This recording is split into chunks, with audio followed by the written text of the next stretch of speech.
کیا آپ نے کبھی سوچا ہے کہ انسانیت کی شروعات کیسے ہوئی؟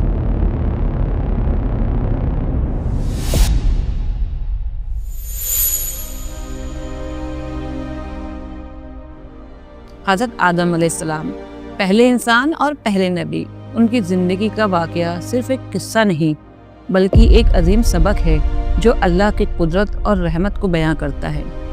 آئیے اس مقدس واقعے میں ڈوب جاتے ہیں اور دیکھتے ہیں کہ کیسے شروعات ہوئی انسان کی۔ اللہ تعالیٰ نے جب کائنات کو بنایا تو اس میں سب سے خوبصورت اور عظیم چیز جو تھی وہ تھی جنت۔ یہ وہ مقام تھا جہاں ہر چیز مکمل تھی، نہ کوئی غم، نہ درد، نہ کوئی کمی۔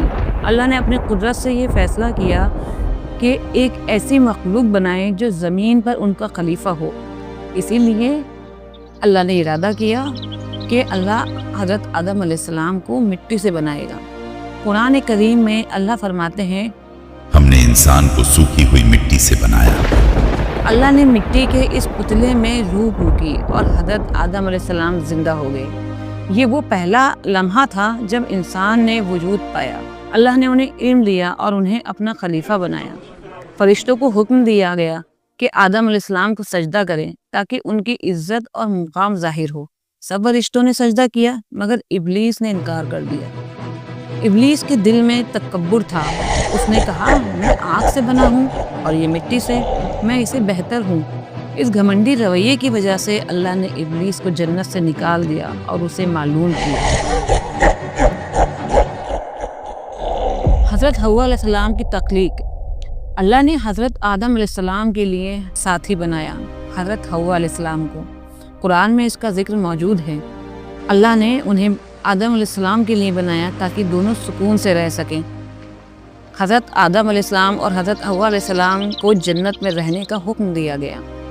جنت ایک ایسا مقام تھا جہاں ہر چیز ان کے لیے فراہم تھی، کھانے کے لیے پھل، پینے کے لیے پانی اور سکون کے لیے ہر چیز۔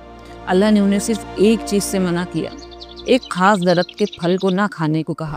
اور ہم نے کہا، اے آدم، تم اپنی بیوی کے ساتھ جنت میں رہو اور جہاں سے چاہو کھاؤ، مگر اس درخت کے قریب نہ جانا ورنہ تم ظلم کرنے والوں میں سے ہو جاؤ گے۔ ابلیس، اس نے قسم کھائی کہ وہ آدم علیہ السلام اور ان کی اولاد کو گمراہ کرے گا۔ ابلیس نے حضرت آدم علیہ السلام اور حوا علیہ السلام کے پاس آ کر انہیں بہکایا۔ اس نے کہا، تمہیں اس درخت سے صرف اس لیے منع کیا ہے تاکہ تم فرشتے نہ بن جاؤ۔ اس نے جھوٹ بولا اور کہا کہ اگر وہ اس درخت کا پھل کھائیں گے تو انہیں کچھ ایسا علم ملے گا جو انہیں اور بھی بہتر بنا دے گا۔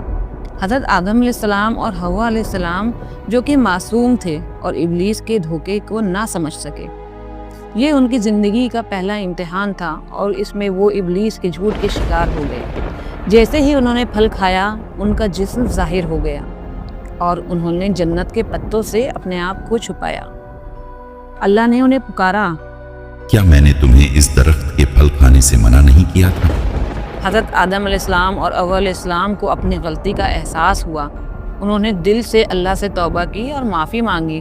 قرآن میں ان کی دعا کا ذکر ہے، اے ہمارے رب، ہم نے اپنے آپ پر ظلم کیا اور اگر تو نے ہمیں معاف نہ کیا اور ہم پہ رحم نہ کیا تو ہم خسارہ پانے والوں میں سے ہو جائیں گے۔ اللہ تعالیٰ نے ان کی توبہ قبول کی کیونکہ وہ اپنے بندے کے دل کی صداقت کو جانتے تھے، مگر اللہ نے انہیں جنت سے زمین پر اترنے کا حکم دیا تاکہ وہ اور ان کی اولاد زمین پر امتحان دیں۔ زمین پر اترنے کا واقعہ۔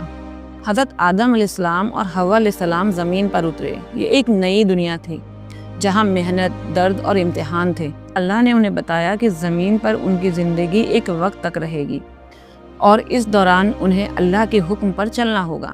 اللہ نے فرمایا، اترو زمین پر، تم میں سے کچھ ایک دوسرے کے دشمن ہوں گے اور تمہارے لیے زمین پر ایک وقت تک ٹھکانہ اور ذریعہ گفتگو ہے۔ حضرت آدم علیہ السلام کو اللہ نے نبی بنایا اور انہیں اپنی اولاد کو سیدھا راستہ دکھانے کا ذمہ دیا۔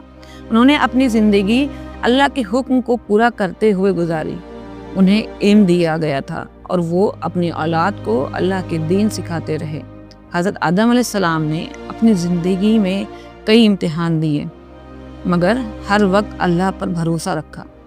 آخر میں حضرت آدم علیہ السلام کا واقعہ ہمیں یاد دلاتا ہے کہ ہم سب اللہ کے بندے ہیں۔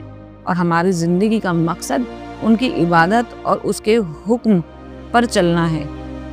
ان کی زندگی سے ہمیں توبہ کا طریقہ، اللہ پر بھروسہ اور ابلیس کے دھوکے سے بچنے کا سبق ملتا ہے۔ یہ واقعہ ہر انسان کے لیے ایک روشنی ہے جو ہمیں سیدھا راستہ دکھاتا ہے۔